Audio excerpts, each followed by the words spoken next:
Salutations, Imperial citizens and battle brothers. It is I, Brother Tobias, and I am here to welcome you to Ultramarine Christmas. It is a beautiful day on the Son of Macragge. We are looking at a release on the Warhammer community page for all the rules for Ultramarines we can get. First, we look at points. There are no other point changes in this entire document, so this is not a points update for the entire metagame. This is only a points update for the new units Ultramarines are going to get since last Saturday. So as we scroll down here, we will see Captain Sicarius, which is the old Sicarius, the one currently in the Codex, the one that gives Scout. He's still here and still legal, so you can still play Captain Sicarius in your tournament games. Next, we have Marneus Calgar in the armor of Antilochus. We're going to look for him. Where is he? Where's Marneus Calgar? Here he is, hidden at the bottom. Here we go. Marneus Calgar in armor of Antilochus. 140 points. I will talk more about my overall thoughts on it when we get to the data sheets again, because we are doing a review of the data sheets with the context of the points, since we were missing that context last time we made a video discussion about it. Lastly, we have Sicarius. Where is he? Probably up here. Cato Sicarius. Captain Sicarius? No, we'll here. Right there. Cato Sicarius, 120 points. That's a whole lot. We'll talk about this again as we get to the datasheet section in a minute. And then down here we have the Victrix Guard. Now, there has been so much speculation about what points value these we're going to have. A bunch of people were doing testing with 120 points for free. And I think this one is a bit of a wrench in everyone's plans here. So we get 3 models for 130 points. So roughly like 43 points per model if you run a small unit of them. But to a very weird surprise, a 6 model unit is 210 points. So you save 50 points compared to taking 2 small units if you take 1 big unit. That is pretty insane. And we'll get to this in a hot minute. But first, there is something else in this document we have to talk about for a second. We have enhancement points for the Blade of Ultramar. You can get an Armor of Antoninus for 10 points, an Oath of Macragge for 15, a Student of the Codex for 20, and Veteran of Behemoth for 25? What is a Blade of Ultramar? Well, good that you ask, because we have a brand new detachment to talk about. Ultramarines! New detachment time. Let's go. The Blade of Ultramar. No chapter better embodies the Codex Astartes teachings than the Ultramarines, and no officer amongst their ranks more perfectly employs these lessons than Marneus Calgar. Under the deft command of the chapter master, squads of Ultramarines alloy their battlefield roles of veteran, battle line, close support, and fire support, becoming a relentless machine of destruction. From squad-level tactics up to their sweeping battlefield strategy, Calgar's warriors fight as though they were already privy to the foe's plans and have adapted a countermeasure for every last cut and thrust. Orchestrated with the chapter master's flowing strategic genius, the plan unfolds like multi-layered adaptive clockwork until the last of the enemy are naught but bodies and wreckage to be crushed beneath Calgar's armored boots. Here we go. We are looking at a detachment which in concept looks very, very similar to the Ultramarine Gladius, which was the Gladius Task Force in Codex Space Marines. Detachment rule. Mastered Doctrines. At the start of 3 of your command phases, you can select one of the combat doctrines listed below. Until the start of the next command phase, the combat doctrine is active and applies to all Adeptus Astartes units from your army. You cannot select a combat doctrine you have already selected unless a friendly Marneus Calgar model is on the battlefield. Now, the doctrines are exactly the same as they were in the Codex. We have Devastator Doctrine, which is advance and shoot, Tactical Doctrine, which is fall back, shoot and charge, and Assault Doctrine, which is advance and charge. Now, the bonus you get from being Ultramarines, if you have Marneus Calgar in your army, important, not your warlord, just in your army, you can select the same doctrine twice. This has massive implications because you can have advance and shoot multiple times per game. So you can just use it on turn 1, and then if you're in a good position, you can use it again on turn 2. This would be a very good rule to have if you play one of those vehicle lists. I always call the parking lot in my videos, which is Vindicators and Redemptor Dreadnoughts and Ballistus Dreadnoughts, all of that kind of stuff. And you can just advance and shoot all over the place. In my opinion, where this actually really shows its value is in the Tactical Doctrine, because this essentially makes your turns very CP efficient. You can effectively never be tagged in combat for the entire game. So, and you can always just use the Tactical Doctrine if you don't need to advance and charge or advance and shoot because there's a bit of a staging contest going on. You can just activate the Tactical Doctrine and have your entire army in reactive move for like an entire battle round. And you can do that every time, which saves you a lot of command points. I actually think the Tactical Doctrine is the doctrine you most likely are going to choose with this rule. And then you obviously have advance and charge. This detachment comes with a restriction though. You can only include Ultramarine units, and you cannot include Astartes units from other chapters. So, sorry Black Templars, you're not allowed to be here. Not this time. Let's go over the enhancements. These are very similar to the enhancements we already had in the Codex Space Marines, and they are mostly the same points with one exception. Let's go through them.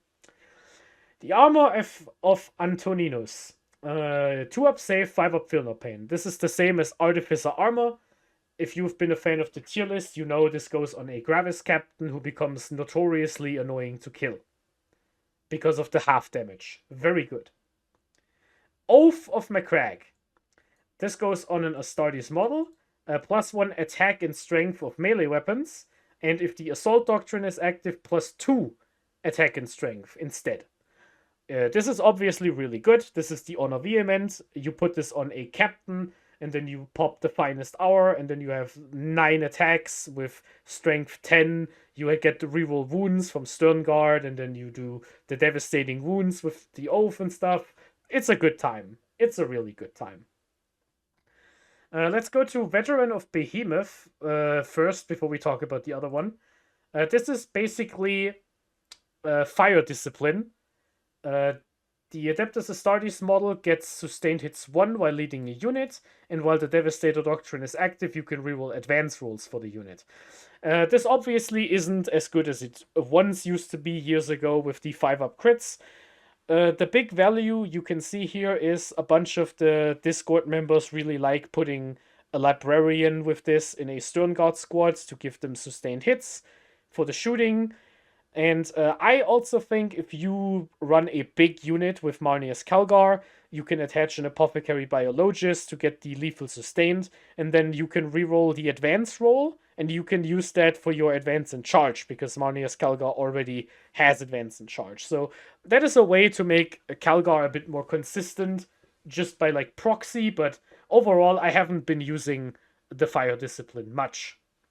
Now, we have Student of the Codex. This is a reworked version of the Adept of the Codex enhancement.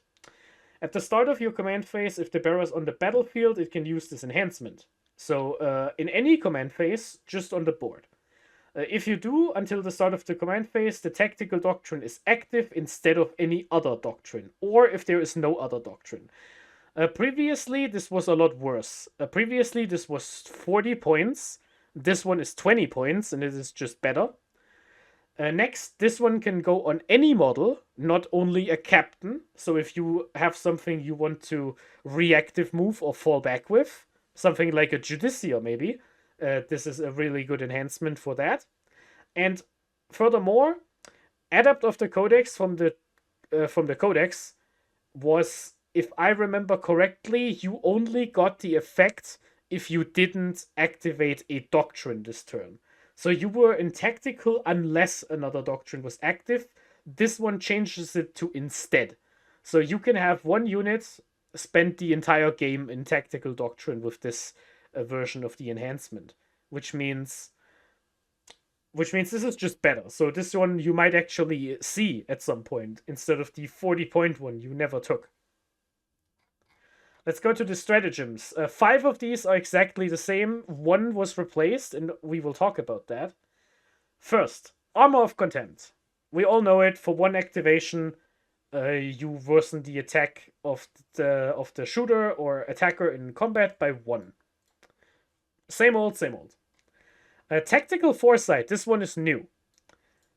It's an epic deed. You can use it in the shooting phase or in either player's command phase. Fight phase. 1 Astartes unit selected as target of attacks. Until the end of the phase, each time you get attacked, if the strength characteristic is equal or higher than your toughness. Note, or equal. That is a big thing here. You will subtract -1 from the wound roll. This is kind of amazing, actually. Space Marines notoriously have pretty bad toughness in like an overall comparison to the metagame. Toughness 4 on the infantry, toughness 10 on the vehicles. A bunch of weapons are just like strength 10, strength 5, all of that kind of stuff. So this is actually coming up.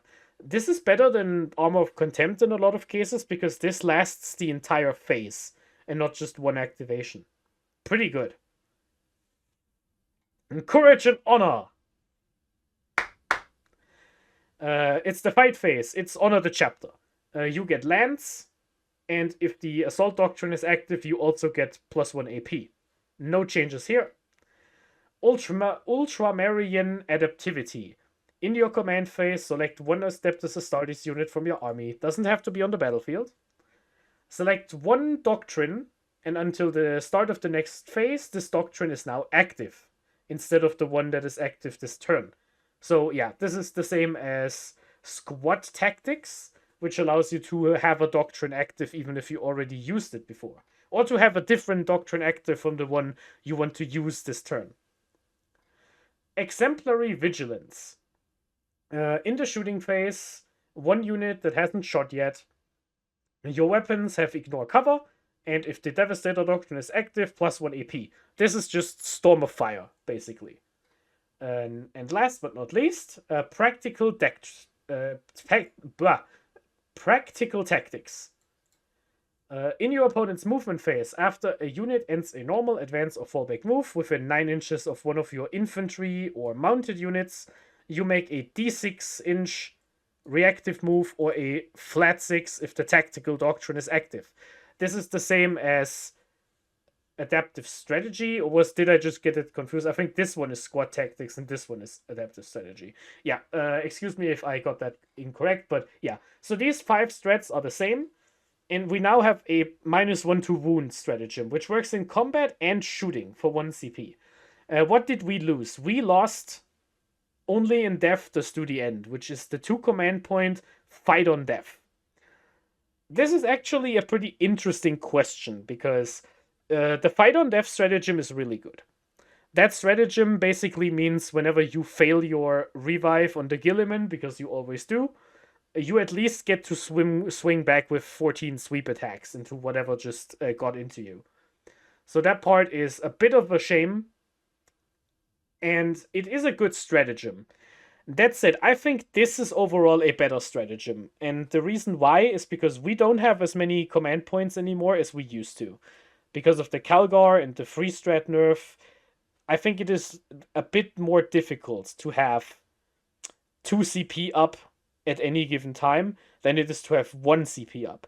If this didn't work in combat, I would say this might be worse or a side grade, but due to the fact that this works in combat, I think this is just better. It also allows you to play against other Space Marines because you get -1 to wound, so you can counter their Oath of Moment, which I find pretty funny. So, what are the implications of this detachment?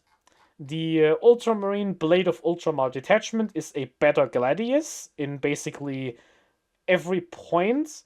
If you want to play a melee MSU style of Ultramarine list, something with Blade Guard veterans and jump pack intercessors and Stern Guard with captains, and you have like 15 units of like character plus units to do like combat with, you might like the old Gladius better because you always have the fight on death to trade down into your opponent, or you can charge something with fight first, activate the fight on death, and then still trade, and that would be something. But overall, I think for the parking lot vehicle stylists, I think the ability to pick the same doctrine more than once is really, really good. And I think for a tactical style of gameplay, spending the entire game in fallback, shoot, and charge is just insane. I think that is an incredibly useful thing to have. Just being able to always have the reactive move at 6 inches the entire game, that is just amazing. Something else you can actually consider now. You could run a Storm Raven in Gladius instead of Stormlands, because you have 1 CP, -1 to wound. You don't have -1 to hit attached to it, but I still think that is like pretty close to being good, I think. You might actually consider running a -1 to wound Storm Raven in a Gladius. I think this might actually be something you would be interested in. Yeah, so overall, I think this is good. You have to play Marneus Calgar in this detachment. I think you should always play Marneus Calgar. He is an automatic inclusion in basically every list, so you should just keep going as you would keep going. So, let's talk about the datasheets. We talked about these during the last preview, but now we have the context of points. So let's talk about Marneus Calgar in Armor of Antilochus. As we discussed, he has the exact same stats as last time: 6 move, 6 toughness, 2 up save, 4 up invuln, 6 wounds, leadership 6, OC 1. His weapons and gun are exactly the same, both are twin linked. The range profile is 18 inches, 4 attacks. Everything hits on 2, strength 4, -1 AP, 2 damage. It's basically a master-crafted captain gun, but with 4 times as many shots and twin-linked. The melee weapon are the Gauntlets of Ultramar. It is 6 attacks at 8, -3, damage free. Calgar, as he lives and breathes, really good. Calgar in Armor of Antilochus has Deep Strike and is a leader. He can join pretty much everything in the codex that is able to join something else. So everything that isn't a jump pack or a centurion, he can basically join. Calgar in Terminator Armor has a small buff compared to the Calgar in Gravis Armor, which is Inspiring Leader. This unit is always able to shoot and declare a charge in a turn in which it fell back or advanced. So you don't have to lead a unit with Marneus Calgar in Terminator Armor. You can always fall back and shoot. So this might actually mean you run this guy solo without a unit to join. And the last rule, if Calgar is your warlord, you get a command point in your command phase, which obviously doesn't happen if you have Wute Gilliman on your team. So, you cannot include more than 1 Calgar per army, so you can't run him and the Gravis Armor Calgar, of course. So, 140 points for this data sheet is honestly, it is a bit too expensive. Azrael is 115 or 125, and I think Azrael as a pure, this is a Space Marine character who buffs your army and gives you command points, is a bit too much, I think. I think he is better in combat than Azrael, and he's tougher, but sustained hits and a 4-up Feel No Pain against mortals and a 4-up invuln save, in my opinion, is better than fall back in advance and do the thing.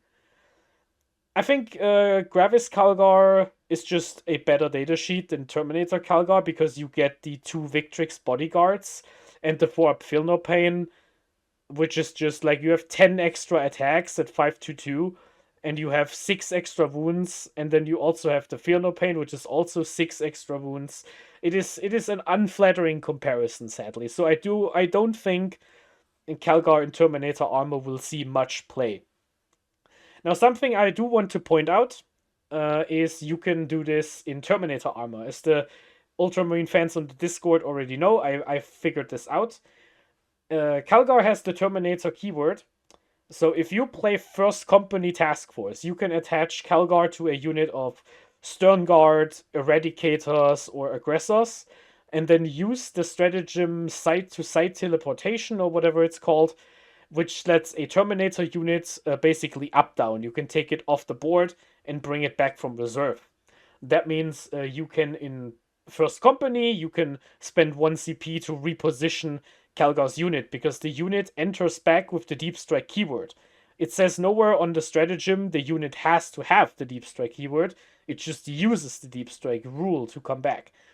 Which means you can teleport something that can't normally teleport, which you're not gonna play First Company, but it is something you can do. You can also activate the -1 damage stratagem if you get charged, which might be pretty nice for Victrix Guard, but overall, I don't think you would play Marnius Calgar in Terminator armor in your First Company, because I don't think you would play First Company, but it is something you could consider. Maybe if you want to go to an RTT and do something funny, maybe that is something you would consider. Next, we have Cato Sicarius, who is 120 points. Compared to Captain Sicarius, you have 6-inch move, toughness 4, 2-up save, 4-up invuln, so he has a better armor save than the basic Sicarius. 5 wounds, 6-up leadership, 1 OC. You have the Artisan Plasma Pistol, which basically never has hazardous, so it always shoots strength 8, AP 3, damage 2.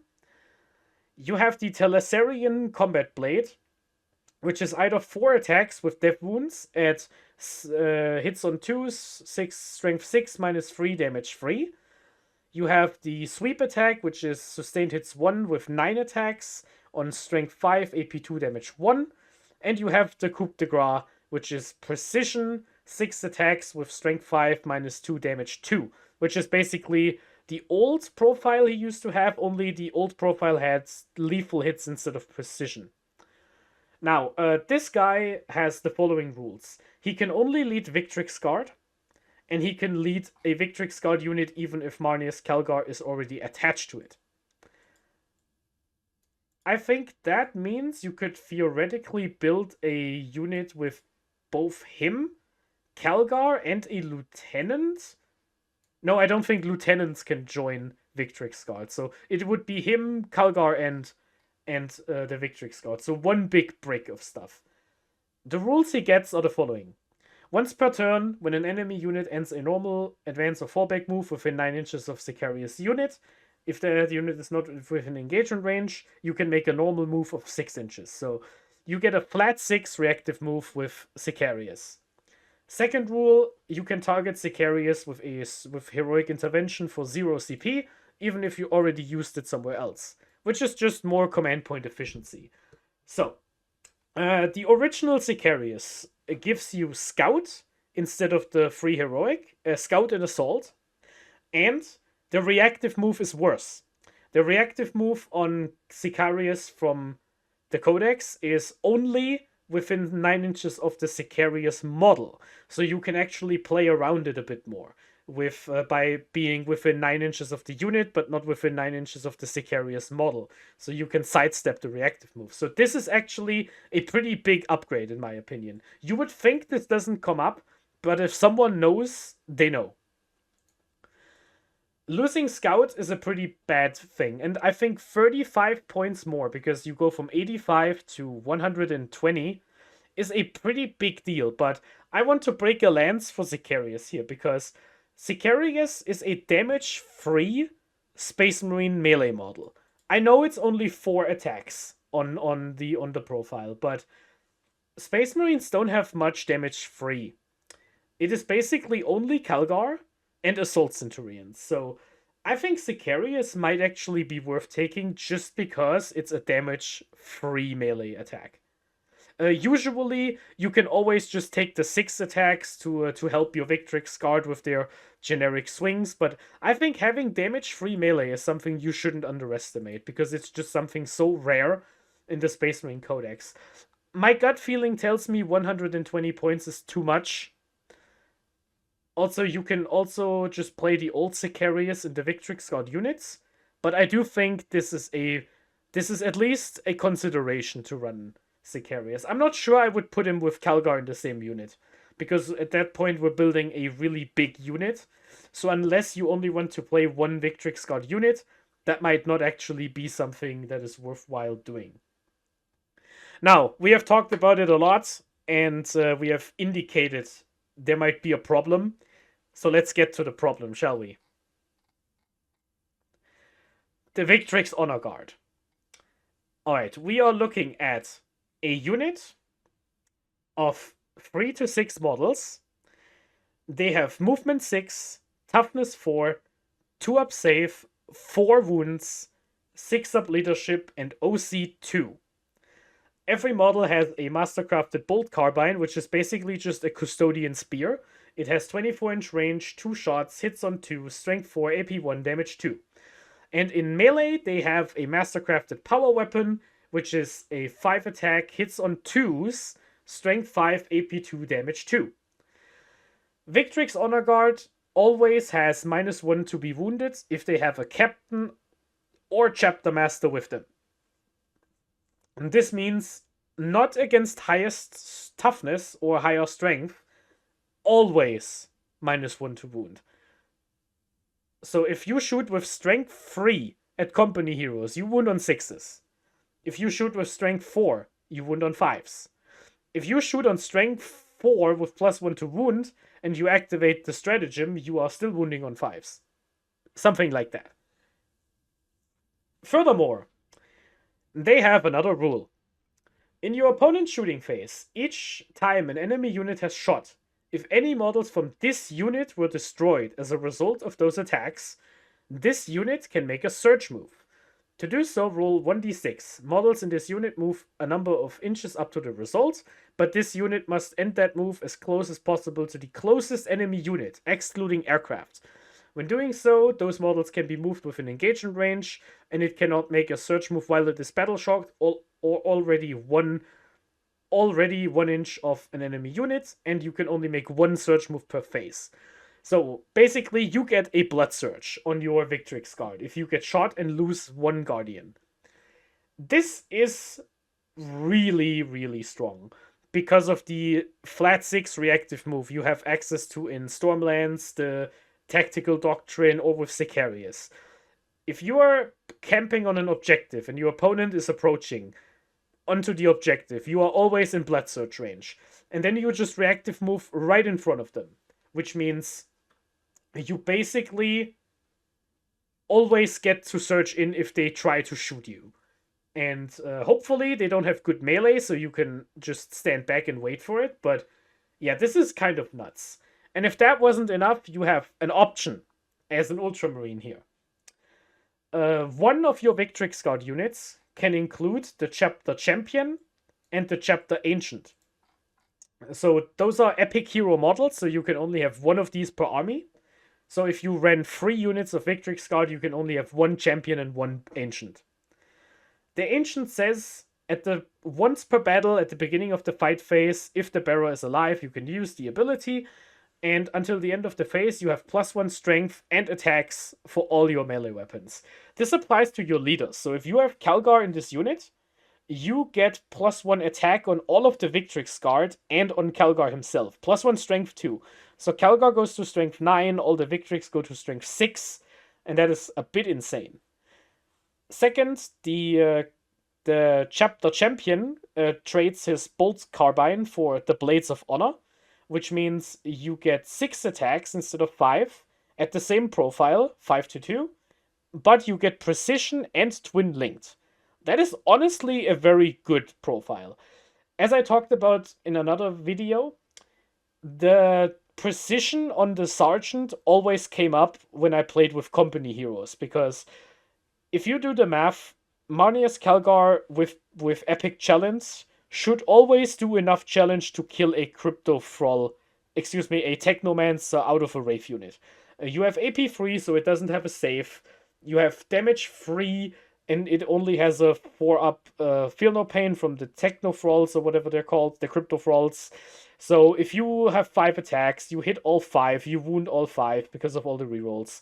They don't get a save, so that is like between 12 and 15 damage, and they have a 4-up feel no pain, and they only have like 4 wounds. They should die. But what if you roll bad and your opponent has a bit of luck, and their Technomancer survives on like 1 wound? That is where the champion with the precision comes into the rescue and just smooths out your math. So I would always take the company champion in one of your units, because losing the 2 shots for having an extra attack and a bit more reliability with the twin linked is just well worth the investment, in my opinion. Alright, so this unit as a free man is 130. I think that was on the point spectrum I would consider a bit too much. I think 130 for free is like fine. It's like not unusable, but I think it would be a bit too expensive. But I have to be completely honest. I think 210 for 6 is outrageous. I think this is like the best unit in the army right now. I think this is insane. This might honestly be so good if this lasts until December. I might have to do a second tier list video, because this unit is amazing. The melee attacks are really, really good. Basically, what the difference between between Victrix Guard and Blade Guard is, you trade the 4-up invuln for an extra wound and a better save, which is way worth it. You get extra OC, which is absolutely worth it. And you get an extra attack and you hit on 2s. Instead of hitting on 3s. So if we assume the Blade Guard reroll once to hit is the same thing as the +1 to hit on the Victrix Guard, you still get +1 attack. And if you already have rerolls from something else, this is just pure upside. There's just nothing your opponent can do about this, except try to shoot you. And if they shoot you, you just blood surge into your opponent after you reactive moved, and that is gonna end really bloody. I got, if you can listen to this shaking here, I have my 18 Victrix Guard on the desk. I will work on them right now. I do think this unit is really strong, and you should put it into your list. I think put these guys into your Gladius, put them into your Stormlances, build an entire list. I said maybe you just play 3 units of Victrix Guard and 3 units of company heroes, and you just stat check your opponent with 4 wound models and just go for it. What is your opponent about to do? Probably nothing. Yeah, I think 210 is not. I think they should just make it like 120 and then 240 for the 6-man. I think that would be reasonable. I think 210 is too much. But what do you think about that, Battle Brothers? Do you agree? Do you think Victrix Guard is a bit too good? Without testing it, do you think this might be a problem? Do you have any other combos, any opinions on Sicarius you want to share with me? Please put it in the comments. Text me on Discord. You can always ask whatever question you want, and I will come back to you. With that said, courage and honor, we march for Macragge.